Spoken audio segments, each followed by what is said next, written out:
Hello students, कैसे हैं आप सब। आशा करती हूँ आप अच्छे होंगे और अच्छे से अपनी पढ़ाई कर रहे होंगे। मैं मोनिका रावत आपका स्वागत करती हूँ आईसीटी वर्चुअल क्लासरूम देहरादून में। आज हम क्लास 8 का जो आपका चैप्टर है साउंड, उसको आगे कंटिन्यू कर रहे हैं। बेसिकली जो हमारा लास्ट लेक्चर था उसमें हमने एम्पलीट्यूड यानी आयाम और फ्रीक्वेंसी यानी आवृत्ति के बारे में समझा था कि क्या आयाम क्या होता है और आवृत्ति क्या होती है, ये हमने समझा था। फिर हमने ये समझा था कि किस तरीके से हम किसी एक ऑब्जेक्ट, जैसे कि आपको यहाँ दिया गया है, किस तरीके से हम एक एक्टिविटी में हमने ये समझा था कि किस तरीके से एक ऑब्जेक्ट का एम्पलीट्यूड, ठीक है, यानी एक ऑब्जेक्ट का जो आयाम होता है वो हम किस तरीके से देख सकते हैं कि किस तरीके से उसमें इफेक्ट पड़ रहा है। यानी कि जैसे कि आपका जो एम्पलीट्यूड है यानी आयाम है, अगर उसकी लेंथ या आप कहते हैं कि जो आपका आयाम होता है अगर वो ज्यादा है तो आपको ज्यादा तेज आवाज सुनाई देगी, ठीक है। और अगर आपका आयाम कम है तो आपकी जो आवाज होगी वो कम होगी। हमने ये एक एक्टिविटी के थ्रू, यानी जो आपको ये एक्टिविटी हमने करी थी उसके थ्रू हमने ये समझा था, उसके जरिए हमने ये समझा था। आगे हम बात करते हैं लाउडनेस के बारे में कि आखिर लाउडनेस होता क्या है, यानी आवाज कितनी तेज है, ठीक है, उसके बारे में हम पढ़ रहे हैं। बेसिकली हमने ये जाना था कि जितना तेज या जितना ऊंचा आपका एम्पलीट्यूड या जितना लार्ज, जितना बड़ा आपका आयाम होगा उतना ज्यादा लाउडनेस होगी। यानी आवाज की जो आपकी आवाज की जो आपकी वो है लाउडनेस है वो और ज्यादा तेज होगी। यानी कि हम ये कह सकते हैं जो आपका एम्पलीट्यूड होता है यानी आयाम होता है उस पे आपकी जो ध्वनि है यानी आपकी जो साउंड है उसकी जो लाउडनेस है वो डिपेंड करती। जैसे कि आप यहाँ पे देख सकते हैं इस इमेज में, यहाँ हम देख सकते हैं कि ये जो ग्राफ है, या आप कह सकते हैं ये जो ग्राफ है वो एक क्वाइट यानी कम आवाज का है या फिर कम साउंड का है। बेसिकली आप ये देख सकते हैं इसमें जब हम एम्पलीट्यूड की बात करते हैं, ठीक है, एम्पलीट्यूड की बात करते हैं तो वो इतना है,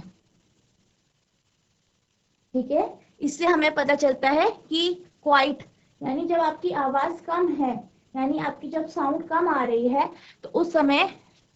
कितनी जो है आपका एम्पलीट्यूड। जब हम एक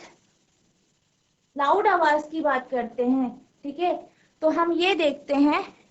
कि जो हमारा एम्पलीट्यूड है यानी आयाम है वो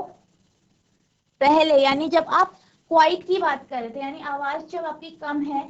उसकी तब बात कर रहे थे, उससे अगर आप लाउडनेस की को कंपेयर करो तो दोनों के जो आपके एम्पलीट्यूड होते हैं यानी आयाम होते हैं उनमें क्या फर्क है ये आप देख सकते हो कि जो आपका लाउड है यानी लाउड साउंड है, या आप कह सकते हो जो ध्वनि लाउड है वो उसका जो एम्पलीट्यूड है वो ज्यादा है अगर आप इसको कंपेयर करो एक क्वाइट आवाज से, यानी कम आवाज से अगर आप कंपेयर करो। When the amplitude of vibration is large, the sound produced is loud. यानी जब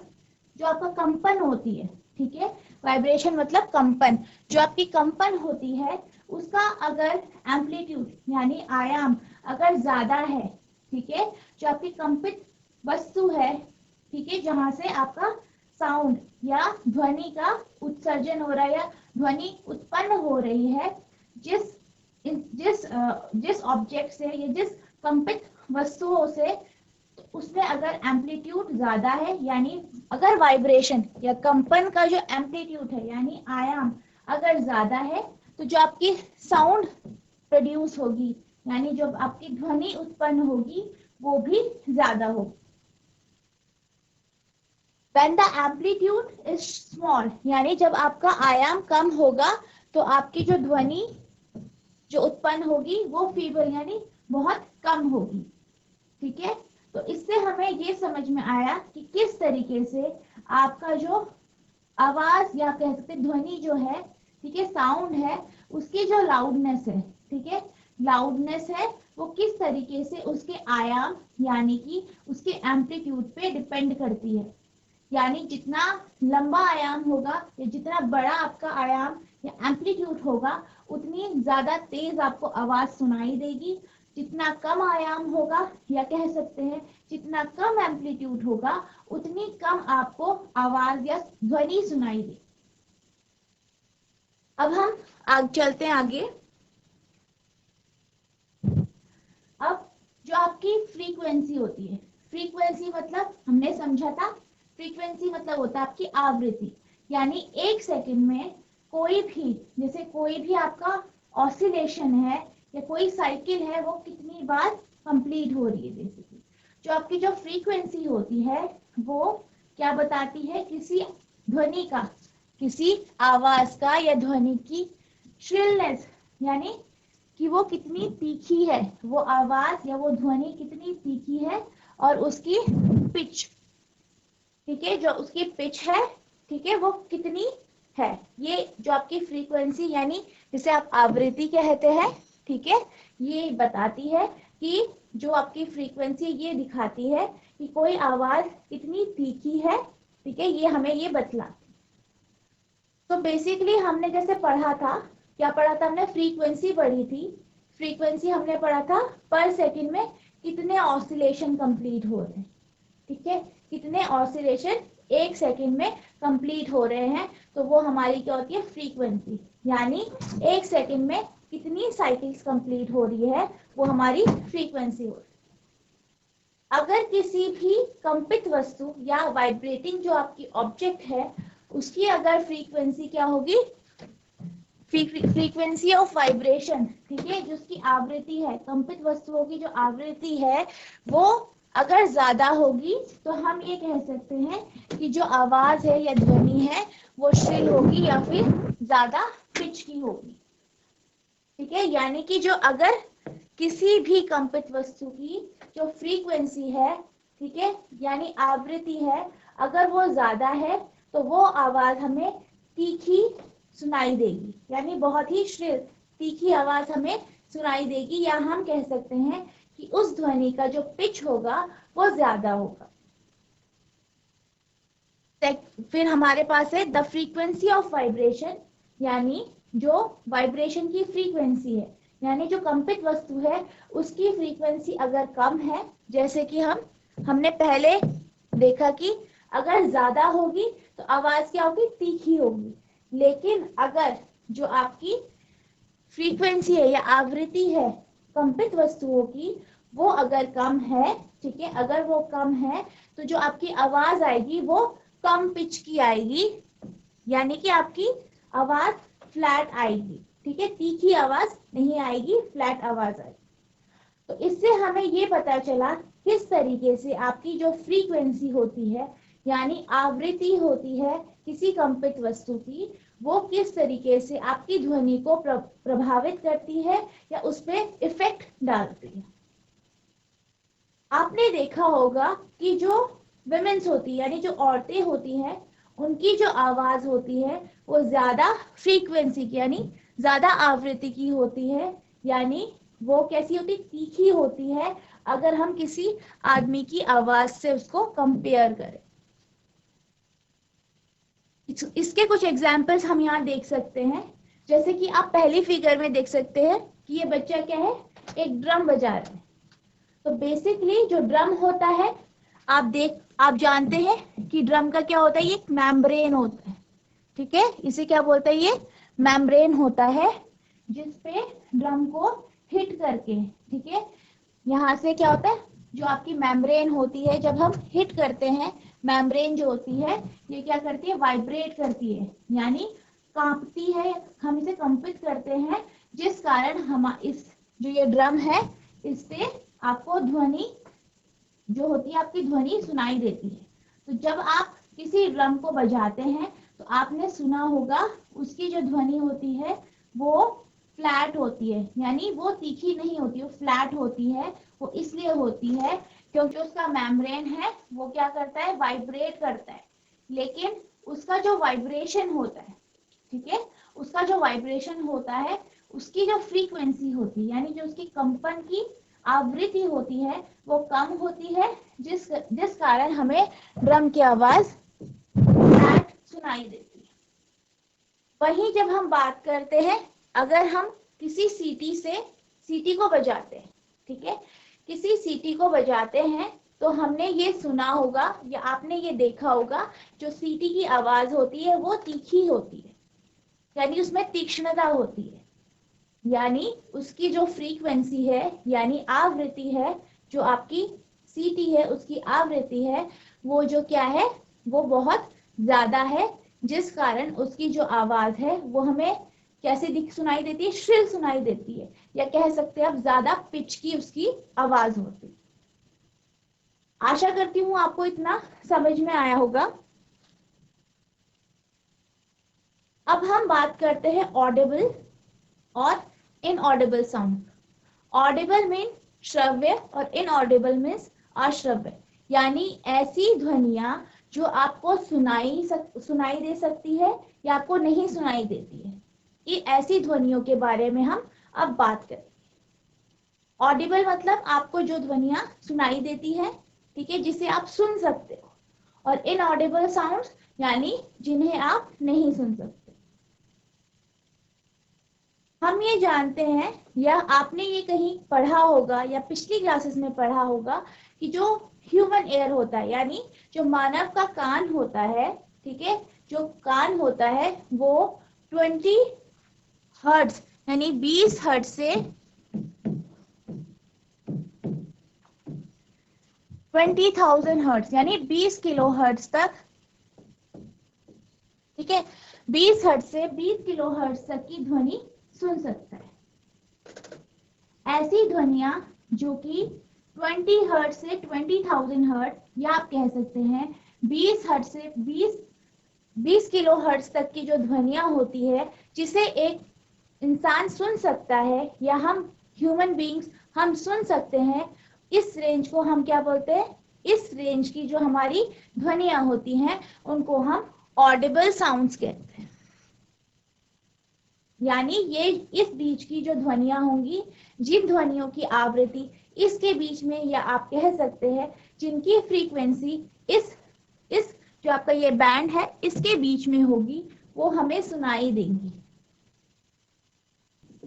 2000 किलो हर्ट्ज या 2 किलो हर्ट्ज वाली जो आपकी ध्वनियां हैं, 2000 हर्ट्ज या 2 किलो हर्ट्ज से ज्यादा वाली जो ध्वनियां हैं जिनकी आवृत्ति इससे ज्यादा है, वो ध्वनियां आप नहीं सुन सकते। जैसे कि आप जानते हैं, जब हम आवृत्ति की बात करते हैं यानी हम फ्रीक्वेंसी की बात करते हैं, 20 हर्ट्ज का मतलब कि एक सेकंड में कितनी बार आप 20 बार जो है, यानी 20 हर्ट्ज का मतलब बेसिक मतलब होता है कि एक सेकंड में 20 साइकिल्स कंप्लीट हुई है, यानी 20 वाइब्रेशंस हुए या 20 बार वो वस्तु कंपित हुई है। तो ऐसी वस्तु की जो फ्रीक्वेंसी या आवृत्ति होती है वो 20 हर्ट्ज की होती है। जो ह्यूमन ईयर्स होता है, जैसे हमने बात करी, वो 20 हर्ट्ज से 20,000 हर्ट्ज या 20 किलो हर्ट्ज 2 किलो हर्ट्ज की जो आपकी फ्रीक्वेंसी होती है या आवृत्ति होती है उसे ही सुन सकता है, जैसे हम बोलते हैं ऑडिबल साउंड्स, ठीक है। और जो साउंड्स इसके बाहर होती है, यानी जो आपकी 20 वाइब्रेशन यानी 20 जो कंपन है पर सेकेंड, जैसे मैंने आपको बताया, इससे अगर कम होगी, अगर जो आपकी ध्वनियों की आवृत्ति जो है, फ्रीक्वेंसी जो होगी इससे कम होगी, तो वो हम नहीं सुन पाएंगे, ठीक है, वो हम ऐसी ध्वनियों को हम नहीं सुन पाएंगे जिसको हम इनऑडिबल साउंड्स कहते हैं। तो हम ये देखेंगे कि जिन ध्वनियों की जो फ्रीक्वेंसी होती है यानी आवृत्ति होती है वो 20 किलो हर्ट्ज, ठीक है, 20 किलो हर्ट्ज जो होती है आपकी, जो आपकी 20 किलो हर्ट्ज होती है उससे ज्यादा होती है, तो ऐसी ध्वनियों को हम क्या बोलते हैं, ऐसी ध्वनियों को भी हम इनऑडिबल जो होते हैं साउंड्स बोलते हैं, यानी अश्राव्य आपकी ध्वनियां। तो बेसिकली जो आपका बैंड है वो 20 हर्ट्ज से 20 किलो हर्ट्ज या आप कह सकते हैं 20,000 हर्ट्ज होता है, जिस बैंड में आप ध्वनियों को सुन सकते हैं। ठीक है, वो 20 to 20,000 हर्ट्ज यानी 20 किलो हर्ट्ज तक आपकी जो रेंज होती है या फ्रीक्वेंसी होती है, इतनी रेंज की ध्वनियों को आप सुन सकते हैं।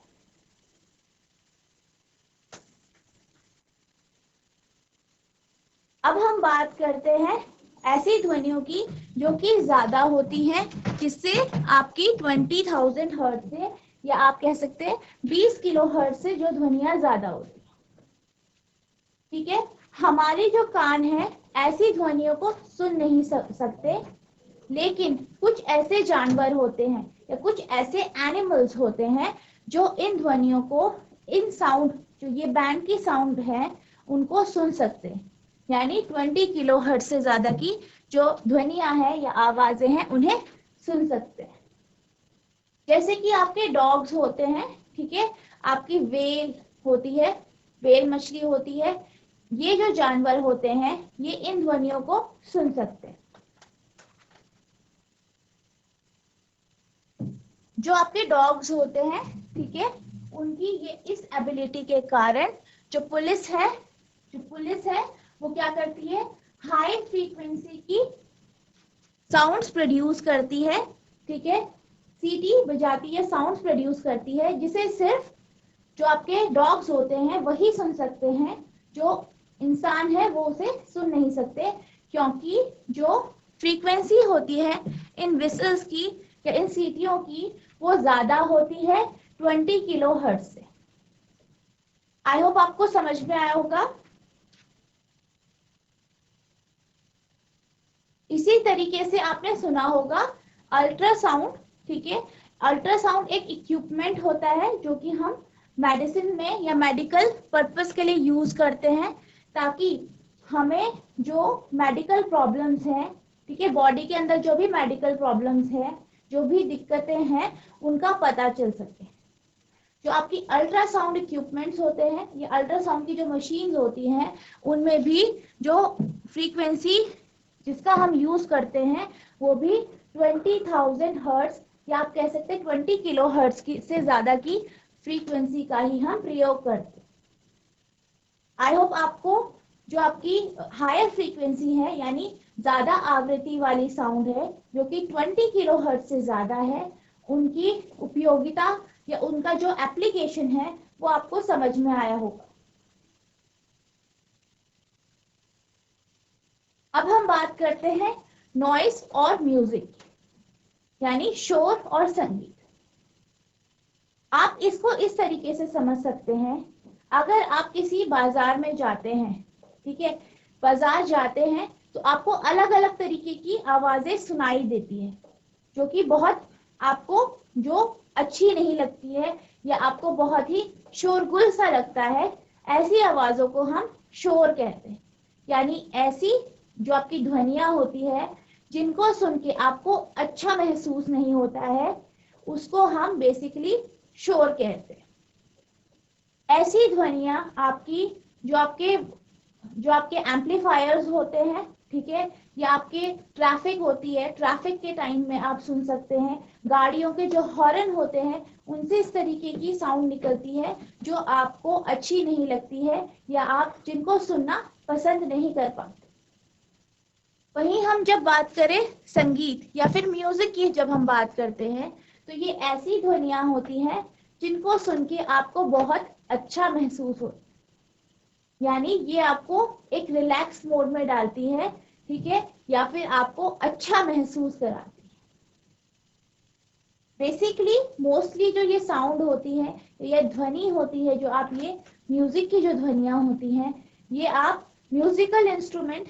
ठीक है, जो आपके म्यूजिकल इंस्ट्रूमेंट्स होते हैं उनमें आप सुनते हो। गीत संगीत जो होते हैं आपके म्यूजिक्स होते हैं उनमें आप सुनते हो तो ये जो ध्वनियां होती हैं आपको अच्छी लगती है, इसलिए हम इसको म्यूजिक कहते हैं। तो जो unpleasant sounds are called noise, यानी अप्रिय ध्वनियां, उनको हम क्या बोलते हैं? शोर कहते हैं। अप्रिय ध्वनियां जैसे आपने समझा, जैसे ट्रैफिक का होता है, हॉर्न की आवाजें होती है, ठीक है, आपके एम्पलीफायर होते हैं, कहीं आपका कुछ भाषण चल रहा है, कहीं आपका कोई कुछ बोल रहा है, उसकी जो आवाजें एक साथ आपको आती हैं जो आपको अच्छा महसूस नहीं कराती, उनको हम क्या बोलते हैं? नॉइज कहते हैं। जबकि मैंने जैसे आपको बताया म्यूजिकल साउंड्स होती है, जैसे कि सुस्वर ध्वनियां जो आपकी होती है वो ऐसी ध्वनियां होती हैं जो आपके कानों को अच्छी लगती हैं, ठीक है, जो आपके कानों को क्या लगती है? अच्छी लगती है, आपको अच्छा महसूस कराती है, आपको मेंटली अच्छा और बढ़िया तरोताजा महसूस करा। जैसे कि आप यहाँ पे अलग अलग इंस्ट्रूमेंट्स देख सकते हैं, ये आपके क्या है? म्यूजिकल इंस्ट्रूमेंट्स है, ठीक है, ये आपके म्यूजिकल इंस्ट्रूमेंट्स हैं। जैसे कि आप देख सकते हैं बांसुरी है, पंजी है, देन आपका शहनाई है, देन आपका ढोलक, सारंगी, सितार, तानपुरा, सरस्वती वीणा, खोल, ये कुछ ऐसे एग्जाम्पल्स हैं म्यूजिकल इंस्ट्रूमेंट्स के जिनकी ध्वनियां या जिनकी साउंड जो ये प्रोड्यूस करते हैं आपको काफी अच्छी लगती हैं और आपके मस्तिष्क को आराम पहुंचाती है।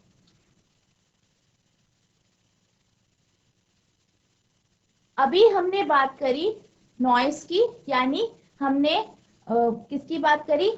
शोर की बात करी। दूसरी हमने बात करी किसकी? म्यूजिक की, यानी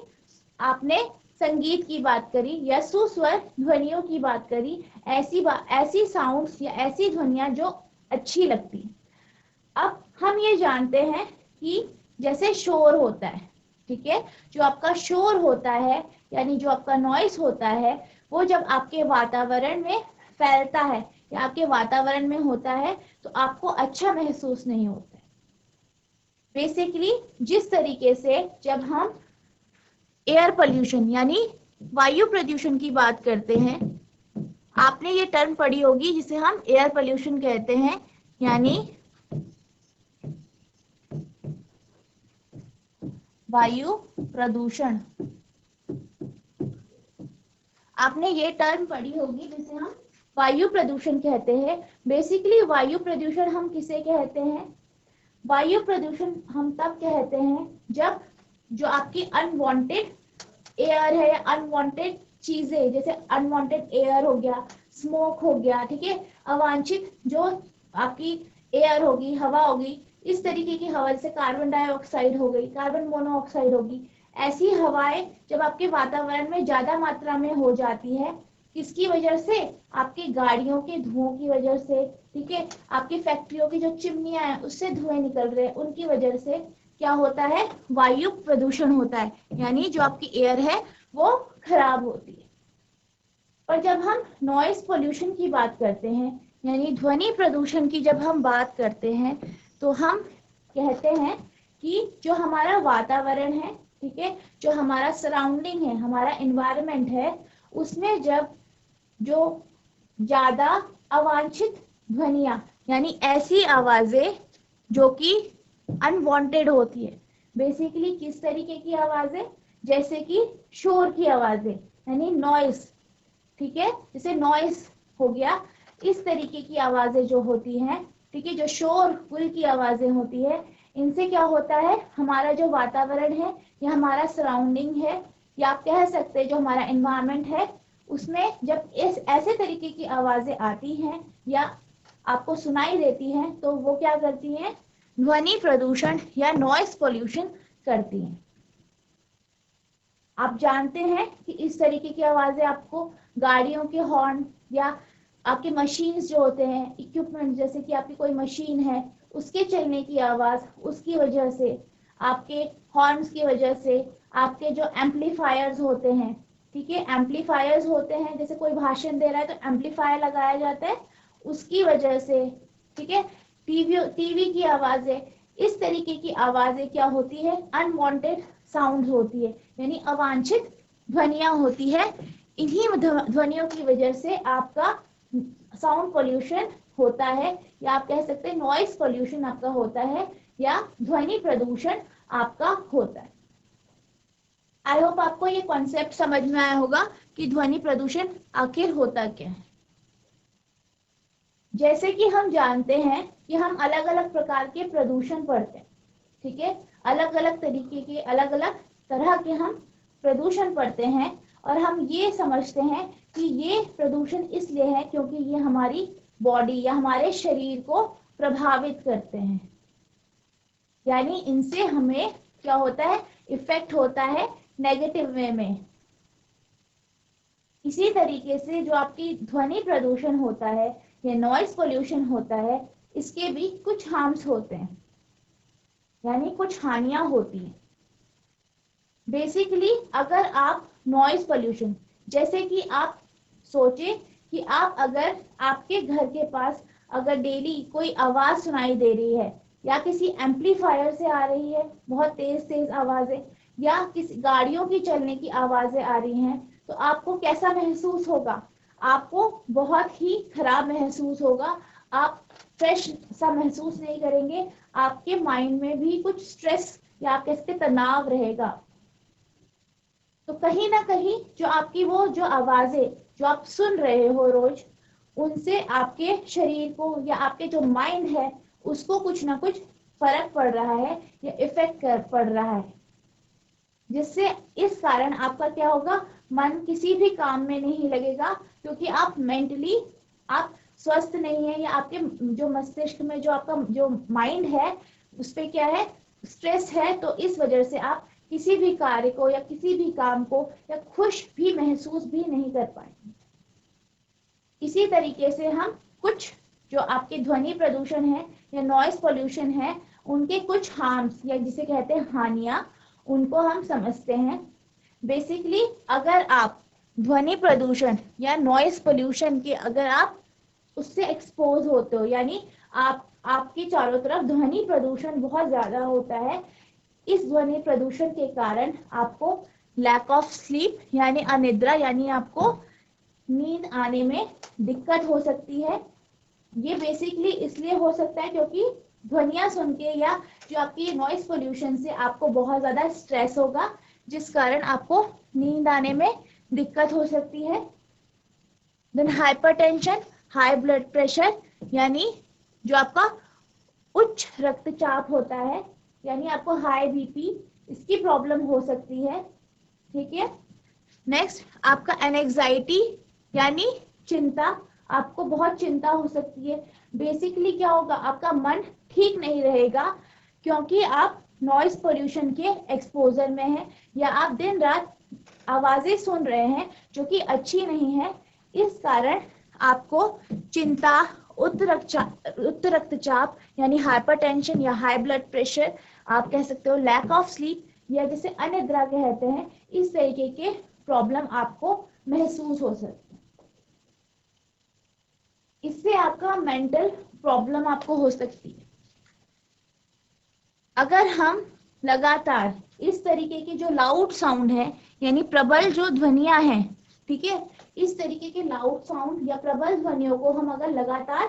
सुनते रहें या कभी भी लगातार सुनते रहें, तो उससे क्या होगा, आपको परमानेंट हियरिंग इम्पेयरमेंट हो सकता है, यानी आपको परमानेंट स्थायी रूप से आपको सुनने में प्रॉब्लम हो सकती है। यानी ये आपके माइंड को इफेक्ट करता है, जिससे आपको अलग अलग तरीके की बीमारियां हो सकती है। दूसरा, ये क्या कर सकता है, आपके सुनने की जो क्षमता है या आपकी जो सुनने की शक्ति है उसे ये कम कर सकता है।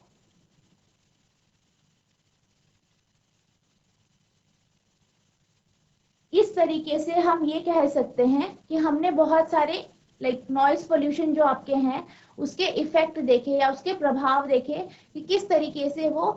किसी भी एक इंडिविजुअल को, किसी भी एक इंसान को क्या फर्क कर सकता है या उस पर बीमारियां पैदा कर सकता है। अब हम बात करेंगे कुछ मेजर्स की, ठीक है, कुछ मेजर्स की, ठीक है, कि हम कुछ उपायों की जिससे हम नॉइस पोल्यूशन को कम कर सकते हैं। जैसे कि हमने अभी पढ़ा कि जो आपका नॉइस पोल्यूशन है या आपका ध्वनि प्रदूषण है, इससे आपको अलग अलग तरीके की प्रॉब्लम हो सकती है, जिसमें आपका मेंटल प्रॉब्लम हो गया, आपको डिजीज हो सकती है यानी बीमारी हो सकती है कोई, ठीक है, आपको सुनने की क्षमता कम हो सकती है, इस तरीके की बीमारियां आपको हो सकती हैं या इस तरीके की तकलीफें या प्रॉब्लम्स आपको हो सकती हैं। तो बेसिकली इनको कम करने के लिए हम कुछ मेजर्स या कुछ उपाय कर सकते हैं जिनसे ये सब चीजें हम कम कर सकते हैं। जैसे कि आप साइलेंसिंग डिवाइसेस का यूज कर सकते हैं, ठीक है, अपने व्हीकल यानी अपनी गाड़ियों में, ठीक है, अपने जो वाहन है, आपके जो वायुयान के जो इंजन हैं यानी एयरक्राफ्ट के जो इंजन हैं, उनमें आपकी इंडस्ट्रियल मशीन्स है या घर के जितने भी आपके अप्लायंसेस हैं, जैसे आपके मिक्सर ग्राइंडर वगैरह, इनमें आप साइलेंसिंग डिवाइस का प्रयोग कर सकते हैं, ताकि जो वो अत्यधिक या जो नॉइस यानी शोर वो उत्पन्न कर रहा है या नॉइस जो वो उत्पन्न कर रहा है, वो ध्वनियां उत्पन्न कर रहा है जो कि हमारे लिए ठीक नहीं है, वो कम हो सके। और जितने भी हमारे नॉइसी वर्क है यानी ऐसे काम है या ऐसे जो काम है जिनसे हमें आवाजें उत्पन्न हो सकती हैं, ऐसे जो ऑपरेशन है या कार्य हैं, उनको ऐसे जगहों से